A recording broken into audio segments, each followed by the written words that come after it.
SSC khaatimo waxaan halka fariin uga farayaa 6 Febraayo 2023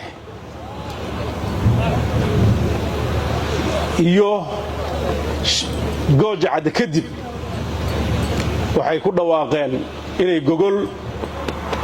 dadkii dagaalkaas ka wada qayb galay u dhigayaan danihiisana ka tashanayaan halkaasi ma dhicin ku dhaliili meeno waa khalad dhacay laba mid baa laga rabaa hadalkoodii ahaa waa wada tashanaynaa iyo inay caddeeyaan waa tashanay idinkuna tashada labadaa mid ayay noqon doontaa haddii ilaahay aan wada tashanana diyaar baa u nahay tashadana diyaar baa u nahay waxaan rajaynayaa inta xumaanta wadda inuu xaqa ilaahay garansiiyo waxba gidaaro laga hadlo macno samayn mayso qof walba wixii uu ka geystay laascaanood ubadka yaryar baa og